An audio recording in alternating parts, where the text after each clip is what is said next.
नमस्कार, मैं हूं आपके साथ गौरव राजेंद्र। बुलेटिन की शुरुआत करते हैं। उत्तरकाशी के धराली क्षेत्र में आई आपदा के बाद उत्तराखंड के सांसदों ने आपदा के प्रभाव और राहत कार्यों के बारे में सभी संभावनाओं पर प्रधानमंत्री से चर्चा की।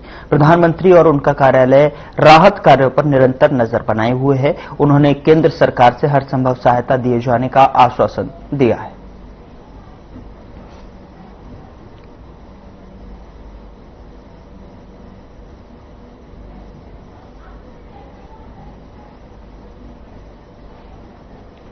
सांसदों ने पीएम से राहत कार्यों पर चर्चा की है। पीएम मोदी ने सहायता का आश्वासन भी दिया है। धराली में आई आपदा के बाद में जिस तरीके से जो है वहां की स्थिति है उसको जो है अवगत कराया। वहां के सांसदों ने जो है प्रधानमंत्री नरेंद्र मोदी को उत्तरकाशी के धराली क्षेत्र में आपदा पर ये चर्चा हुई है और हर संभव राहत कार्यों का जो है भरोसा दिलाया है।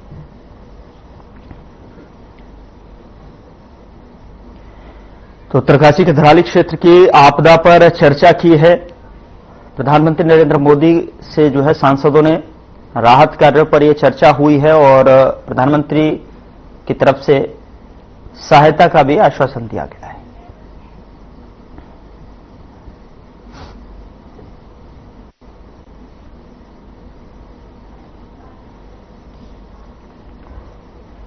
उत्तरकाशी जिले के धराली में आई आपदा के बाद सीएम पुष्कर सिंह धामी ने हवाई निरीक्षण किया। आपदा की इस घड़ी में सीएम धामी ने अधिकारियों को आवश्यक दिशा निर्देश दिए। दरअसल इस आपदा से भारी त्रासदी हुई है, जिसके बाद सेना के साथ ही एनडीआरएफ और स्थानीय पुलिस राहत और रेस्क्यू कार्य में जुटी हुई है। तो वहीं प्रधानमंत्री नरेंद्र मोदी ने मुख्यमंत्री पुष्कर सिंह धामी से फोन पर धराली आपदा पर जानकारी ली और जिस पर अब पीएम मोदी नजर बनाए हुए हैं। तो वहीं सीएम धामी भी धराली आपदा से पल पल की अपडेट ले रहे हैं।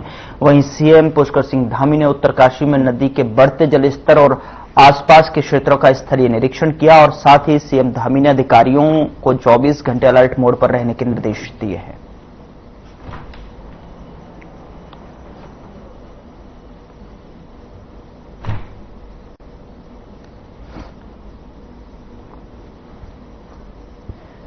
उत्तरकाशी में हालिया घटनाक्रम को लेकर स्वास्थ्य विभाग पूरी तरह से अलर्ट मोड में है। इस दौरान स्वास्थ्य सचिव जानकारी दी है कि अगर जरूरत पड़ी तो हेलीकॉप्टर से इवैक्यूएशन की व्यवस्था की जाएगी। उत्तरकाशी और हरसिल बटवारी क्षेत्र में स्थिति की लगातार निगरानी रखी जा रही है। बता दें कि स्वास्थ्य विभाग की टीम मौके पर पहुंच चुकी है और स्थिति की समीक्षा कर रही है। इसके अलावा देहरादून में हाई लेवल मीटिंग जारी है, जिसमें विशेषज्ञों की टीम भी शामिल है।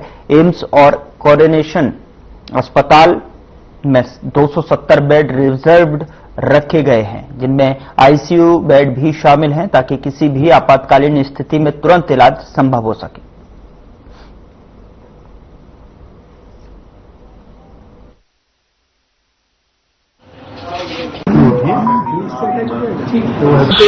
बीच में कुछ रास्ता बंद है, तो जहां तक रोड खुला है वहां तक स्वास्थ्य विभाग में पहुंच रही है और इसके अलावा 25 एम्बुलेंसेज भी हम लोगों ने मोबिलाइज कर दिया है। इसमें लगभग 10 एएलएस एम्बुलेंस हैं, 6 बीएलएस एम्बुलेंस हैं और 9 विभागीय एम्बुलेंसेज हैं और लगभग हम पूरे डिस्ट्रिक्ट में और डिस्ट्रिक्ट देहरादून में हम लगभग 270 जो जनरल बेड्स हैं और लगभग 65 आईसीयू बेड्स हैं तैयार किए हुए हैं। डिस्ट्रिक्ट हॉस्पिटल उत्तरकाशी में जो 200 बेड का हॉस्पिटल वहाँ पे लगभग हम लोगों ने 50-60 बेड हम लोगों ने रखे हैं।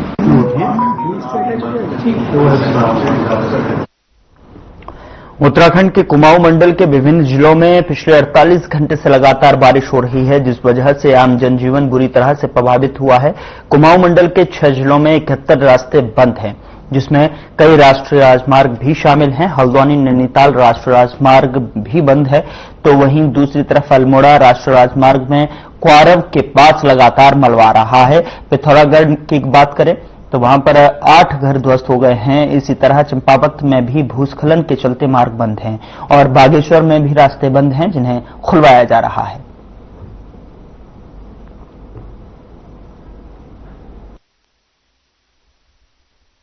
कुमाऊं मंडल का पूरा अपडेट मैं आपको देता हूं। सुबह 8 बजे मेरी सभी डीएम से बात हुई है और उसके बाद जो डेटा यहाँ पे संकलित हुआ है, उसके आधार पे अगर हम टोटल रोड्स की बात करें, जिसमें सब कुछ हम जोड़ सकते हैं, नेशनल हाईवेज भी, स्टेट हाईवेज भी, विलेज रोड्स भी, डिस्ट्रिक्ट रोड्स भी, तो ये 71 हमारी बंद थी, जिसमें नैनीताल में 3 NH उस वक्त बंद थे, जिसमें कि धनगढ़ी में बंद था एक, तो दूसरा जूलीकोट के पास बंद था और तीसरा छड़ा के पास बंद था। उसके बाद आगे चलें तो क्वारब पे, जो अल्मोड़ा पे पत्थर लगातार गिर रहे हैं, वो अभी भी बंद है। टनकपुर चंपावत हाईवे भी उस वक्त बंद था, लेकिन अभी खुल गया है। बागेश्वर की जहां तक बात करें तो उनका जो एक NH कपकोट से सामा होते हुए और नाचनी निकलता है, वो टूवर्ड्स द एंड बंद था। कैलाश मानसरोवर यात्रा का हमारा चौथा दल जो कल टनकपुर से निकला था और धारचूला पहुंचा था, फिलहाल धारचूला में रुका हुआ।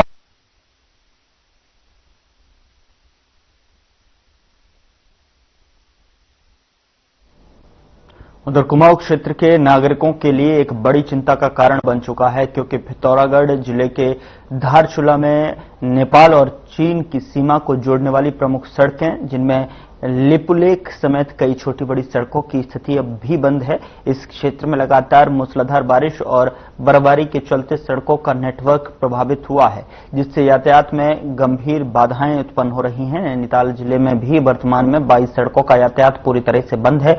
इस क्षेत्र में पिछले कुछ दिनों से लगातार भारी बारिश और पहाड़ी क्षेत्रों में भूस्खलन की घटनाओं के कारण सड़कों की स्थिति बेहद खराब हो गई है, जिससे स्थानीय लोगों और पर्यटकों को परेशानी हो रही है।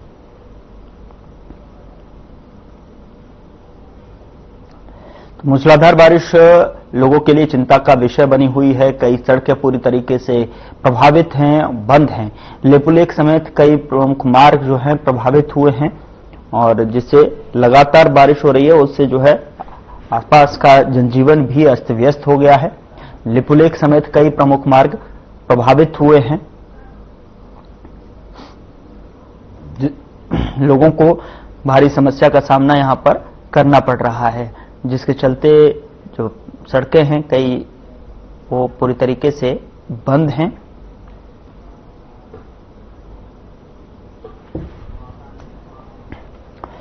उधमसिंह नगर के खानपुर जिला पंचायत सीट पर हाल ही में हुए पंचायत चुनाव में सुषमा हालदार ने पूर्व विधायक राजकुमार ठुकराल के समर्थन से शानदार जीत हासिल की, लेकिन चुनाव में भारी बहुमत से जीतने के तुरंत बाद सुषमा हालदार ने राजकुमार ठुकराल का साथ छोड़कर विपक्षी खेमे में शामिल होने का फैसला लिया, जिसमें क्षेत्रीय ग्रामीणों ने जो है नाराजगी का माहौल बन गया है। वहीं आनंद खेड़ा के ग्रामीणों ओमपाल चौधरी और प्रदीप मलंगी ने कहा कि हमने पूर्व विधायक राजकुमार ठुकराल के कहने पर सुषमा हालदार को 0 से 7,000 वोटों से जिताया, और हमारी कड़ी मेहनत और संघर्ष के बावजूद सुषमा ने जीत के बाद न सिर्फ राजकुमार ठुकराल को बल्कि चुनाव में हमारे जैसे कार्यकर्ताओं को भी पूरी तरह से भुला दिया। यह हमारे लिए बहुत दुखद है।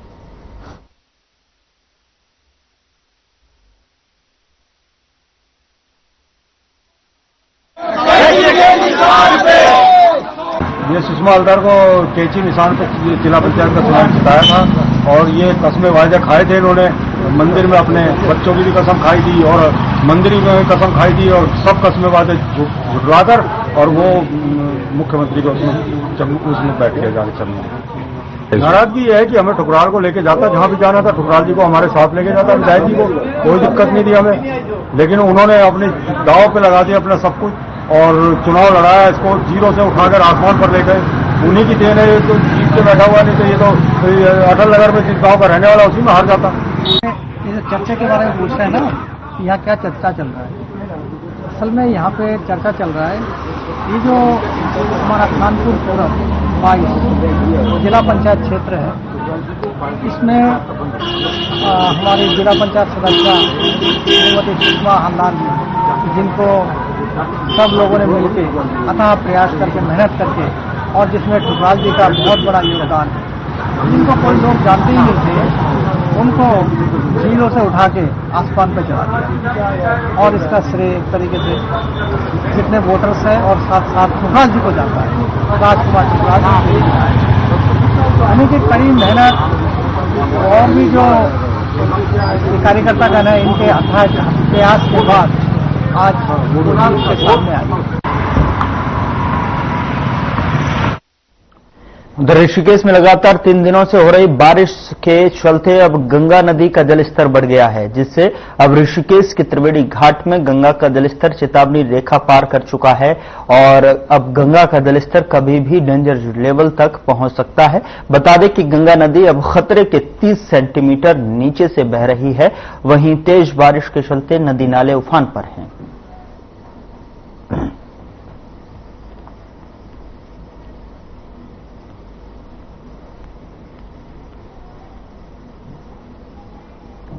गंगा का जलस्तर चेतावनी रेखा पार करता हुआ डेंजर लेवल तक पहुंच सकता है कभी भी, यह आशंका जताई जा रही है। खतरे के 30 सेंटीमीटर नीचे से जो है गंगा बहती हुई साफ तौर पर देखी जा सकती है। देखिए किस तरीके से बहाव है जो डेंजर लेवल तक कभी भी पहुंच सकता है। लगातार हो रही बारिश के बाद में गंगा नदी का जलस्तर अपने खतरे के निशान से 30 सेंटीमीटर नीचे से बह रहा है और ऐसे में कभी भी ये जो बहाव है और ये जलस्तर है बढ़ सकता है, अपने डेंजर लेवल को पार कर सकता है। ऐसी आशंकाएं लगातार जताई जा रही हैं।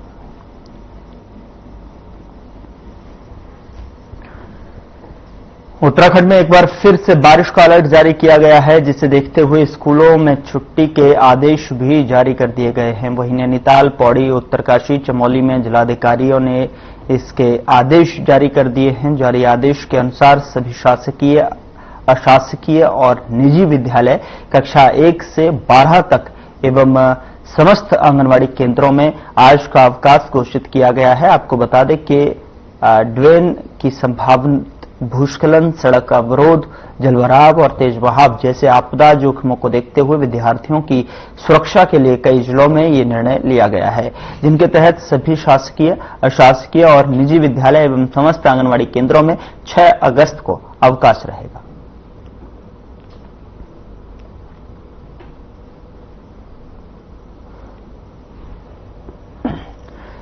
उत्तराखंड में भारी बारिश का अलर्ट लगातार जारी है। स्कूलों की छुट्टी को आदेश भी दे दिए गए हैं। छात्रों की सुरक्षा को देखते हुए ये फैसला लिया गया है।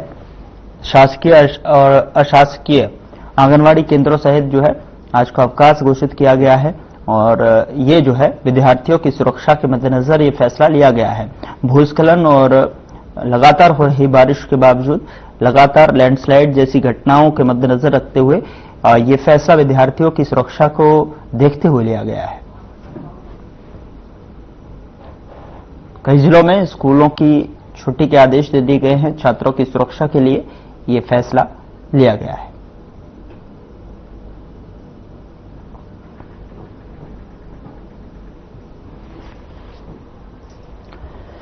रक्षाबंधन के अवसर पर पर्यावरण संरक्षण को बढ़ावा देने के लिए डीएम नितिका खंडेलवाल ने नवाचारी पहल सीड राखी का जो है अनावरण किया और यह अनूठी पहल परंपरा और प्रकृति के संगम का प्रतीक है। बता दें कि रक्षाबंधन के उपलक्ष्य पर आयुष विभाग ने राखी वितरण कार्यक्रम का आयोजन किया और सीड राखी ऐसी राखी है जिनमें प्राकृतिक बीज संलग्न किए गए हैं। जिला आयुर्वेदिक और यूनानी अधिकारी डॉक्टर सुभाष ने बताया कि रक्षाबंधन के बाद राखी के कागज को जो है मिट्टी में दबाया जा सकता है, जिससे कुछ ही समय में एक नया हर्बल पौधा अंकुरित होगा। इस पहल का उद्देश्य बच्चों, युवाओं और समाज के पर्यावरण के प्रति जागरूकता बढ़ाना और वृक्षारोपण को प्रोत्साहित करना है। डीएम नितिका खंडेलवाल ने कहा कि यह पहल न केवल भाई बहन के प्रेम को दर्शाती है, बल्कि पर्यावरण के संरक्षण की दिशा में भी एक सार्थक कदम है।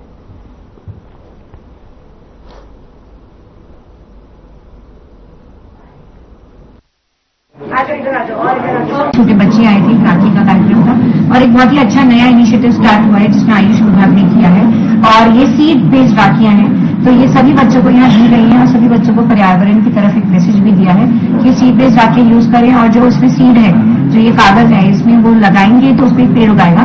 तो आई थिंक एक बहुत ही अच्छा पहल जो है वो आयुष विभाग ने करी है और मैं उनको इस बात के लिए सराहना देती हूँ और सारी जनपद स्तरीय अधिकारियों को ये भी एक उनसे अनुरोध करूंगी कि वो लोग इस आने वाले रक्षाबंधन में भी और आने वाले टाइम पे भी पर्यावरण को प्रोटेक्शन करने के लिए ज्यादा से ज्यादा अपना योगदान।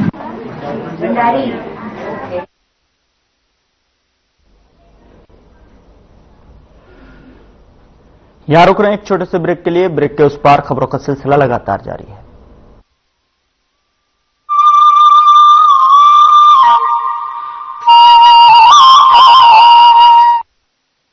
क्या आप दुबले पतले कमजोर हैं, आपकी सेहत नहीं बनती, भूख कम लगती है, वजन नहीं बढ़ता।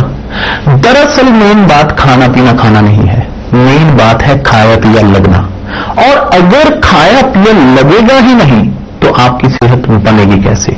इसलिए हमारी संस्था सन्यासी आयुर्वेदा ने एक ऐसी दवा का निर्माण किया है जो कि आपके लिवर, आपके पाचन तंत्र को दुरुस्त करने का काम करती है, ताकि आप जो भी खाएं उसका पूरा निचोड़ आपके शरीर को लगे, आपकी भूख बढ़े, खाया पिया सही से लगे, नया खून बने, हड्डियों में जान आए, वजन बढ़े और आप मोटे तगड़े खूबसूरत पर्सनैलिटी के मालिक बन जाए। सिर्फ 699 रुपए की पूरे 1 महीने की दवा होती है और आप इसे घर बैठे 011 45 45 45 45 पर फोन करके दवा मंगवा सकते हैं।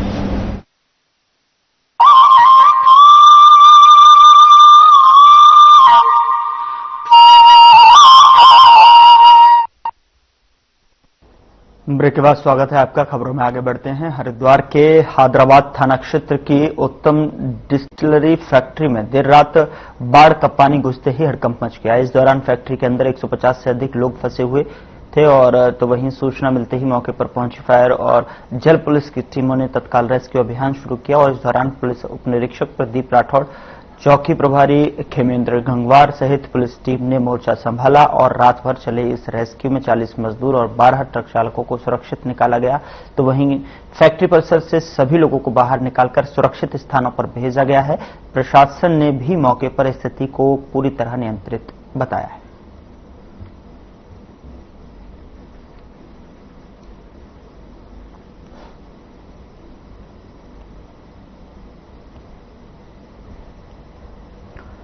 उधर हल्द्वानी में एक 10 वर्षीय मासूम की बेरहमी से कई टुकड़ों में काटकर हत्या कर दी गई और शव को ठिकाने लगाने के लिए उसको जमीन में गाड़ दिया गया। बता दें कि घटना के बाद से क्षेत्र में दहशत का माहौल है। तो वहीं इस पूरे मामले में पुलिस ने एक युवक को गिरफ्तार किया है। घटना के बाद से परिवार में कोहराम मचा हुआ है। जानकारी के मुताबिक घटना काठगोदाम थाना क्षेत्र के गोलापार के पश्चिम खेड़ा की बताई जा रही है। तो वहीं बच्चे के पिता के मुताबिक 10 वर्षीय मासूम अमित मौर्य कक्षा 5 में पढ़ाई करता था। बच्चे के पिता ने बच्चे को कोल्ड ड्रिंक लेने भेजा था, जिसके बाद वह गायब था, जिसके बाद परिवार वाले ने पुलिस को सूचना दी और सूचना के बाद में पुलिसकर्मी भी लड़के की तलाश करने लगे।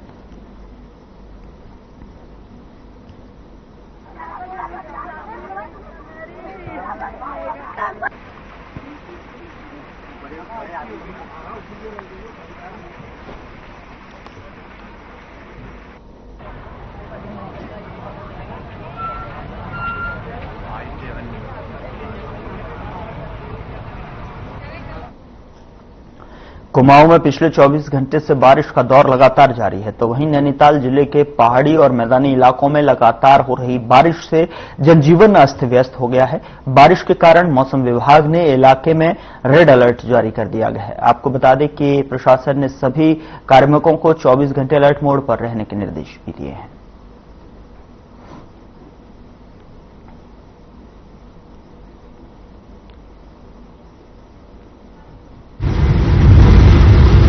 आज जनपद में अलर्ट है। अलर्ट के दृष्टिगत सभी विभागों को सतर्क रहने को कहा गया है। सभी विभाग अपनी जिम्मेदारियां बखूबी निर्वहन कर रहे हैं।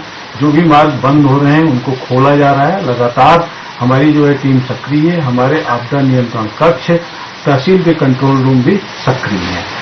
मैं अवगत कराना चाहूंगा कि कल की तीव्र बारिश से रतनपुर बैल पड़ाव में एक पोल्ट्री फार्म में पानी घुसा था। उनको आर्थिक सहायता 10,000 रुपये की दे दी गई। रतनपुर में 2 परिवारों के घरों में पानी घुसने से उनके वस्त्र और अनाज खराब हुए थे, उनको भी 5-5 हजार रुपये की सहायता दी गई है। इसी प्रकार की सहायता भीमपुरी में प्रभावित एक परिवार को 5,000 रुपये की सहायता दी गई है।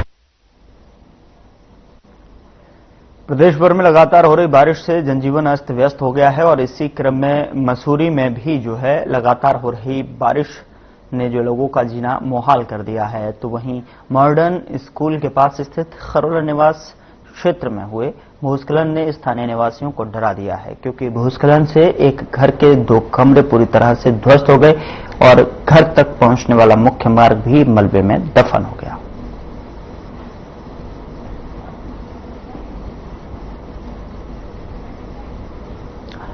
तो भूस्खलन से एक घर पूरी तरीके से जमींदोज हो गया है। परिवार पूरी तरह से बाहरी संपर्क से कट चुका है। ऐसे में लगातार दहशत का माहौल बना हुआ है। बारिश से लोगों का जीना मुहाल हो। जो लगातार जो बारिश हो रही है इससे 3-4 दिन पहले यहाँ पे ये बच गया थोड़ा ना, तो इससे हमारी गौशाला को और मकान को थोड़ा खतरा हो गया।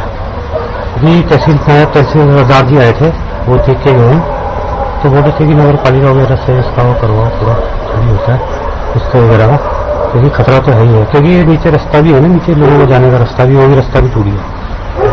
ये पुराने 2 कमरे से वो आए हैं, उन कमरे में कोई था तो नहीं उस टाइम तो नहीं कोई, हमने खाली करा देता इसीलिए ना, कि थोड़ा खतरा देखते हैं तो हमने खाली करा देता।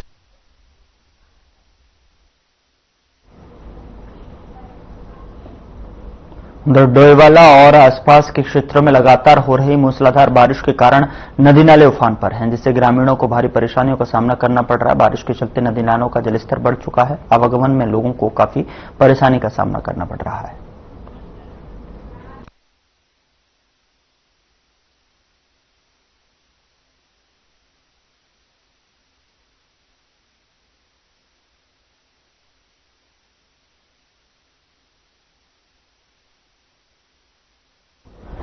ऋषिकेश बद्रीनाथ राष्ट्रीय राजमार्ग पर चमोली के तिलनी क्षेत्र में स्वास्थ्य विभाग के deputy CMO doctor Mohammad Shah Hussain की तेज रफ्तार कार ने बाइक पर सवार 2 युवकों को टक्कर मार दी, जिसमें एक युवक गंभीर रूप से घायल हो गया, तो वहीं दूसरे युवक को भी चोटें आई हैं। जानकारी के मुताबिक हादसे के समय डॉक्टर हुसैन अपनी पत्नी और बेटी के साथ रुद्रप्रयाग जा रहे थे।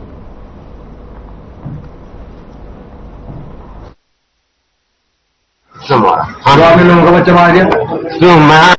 ये दिल्ली के आसपास एक जो चौपहिया वाहन था जो चमोली की तरफ से आ रहा था, तो वो उसका एक्सीडेंट एक मोटरसाइकिल से हुआ है, जिसमें दोनों युवक जो हैं वो भी घायल अवस्था में अस्पताल में लाए गए हैं इलाज के लिए, जिनका इलाज चल रहा है। ये गाड़ी का भी पता किया जा रहा है कि जो 4 व्हीलर क्या इसका नंबर वगैरह क्या है, लेकिन ये था चौपहिया वाहन और जो दूसरा वाहन था वो मोटरसाइकिल थी। ये अभी एक तो अभी कहते हैं युवक जो है वो ठीक है, अभी उसका इलाज चल रहा है, लेकिन जो दूसरा युवक है वो अभी गंभीर अवस्था में है, उसे श्रीनगर बेस अस्पताल रेफर किया गया है। ये डॉक्टर शाह हुसैन बताए जा रहे हैं, ये गोपेश्वर सरकारी अस्पताल में डॉक्टर है। एक इनके साथ महिला भी है, वो संभवतः इनकी वाइफ है, और उनके बच्चे भी इनके साथी थे। 5 लोग थे। उसका परीक्षण कराया जा रहा है, परीक्षण कराया जा रहा है। गाड़ी में उत्तराखंड नीलकंठ से दर्शन कर लौट रही एक कार पर काली कुंड के पास अचानक पहाड़ी से बड़ा बोल्डर गिर गया। बोल्डर कार के अगले हिस्से पर गिरा, जिससे जो है वाहन पूरी तरीके से क्षतिग्रस्त हो गया।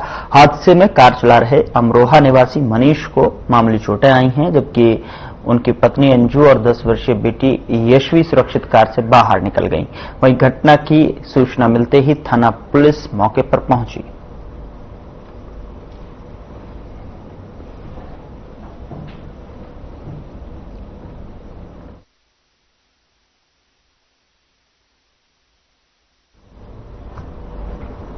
बाजपुर में एक गांव के युवक का शव घर में पंखे से लटका पाया गया। पुलिस ने मौके पर पहुंचकर शव कब्जे में ले लिया और आपको बता दें कि मृत्यु के कारणों की जांच की जा रही है। प्रथम दृष्टया युवक द्वारा आत्महत्या माना जा रहा है, और क्योंकि युवक ने सुसाइड नोट लिखा हुआ है जिसमें लाल पेन से लिखा हुआ है कि वह अपनी मौत के लिए स्वयं जिम्मेदार है, इसके अन्य कोई जिम्मेदार नहीं है।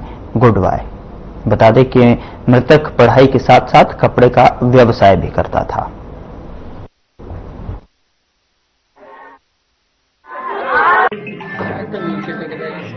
पुलिस को सूचना हुई कि एक युवक जो हिंदुस्तान में रहता है, जिसकी कपड़े की दुकान है, उसको द्वारा फांसी लगा दी गई है। इस सूचना पर तुरंत पुलिस मौके पर पहुंची। मौके में पुलिस ने शव को अपने कब्जे में लिया। उसका पंचायतनामा और पोस्टमार्टम कराया जा रहा है। इसमें एक जो सुसाइड नोट भी प्राप्त हुआ है, जिसमें जो युवक ने उसको अपने कारण की वजह से सुसाइड करना बताया गया है।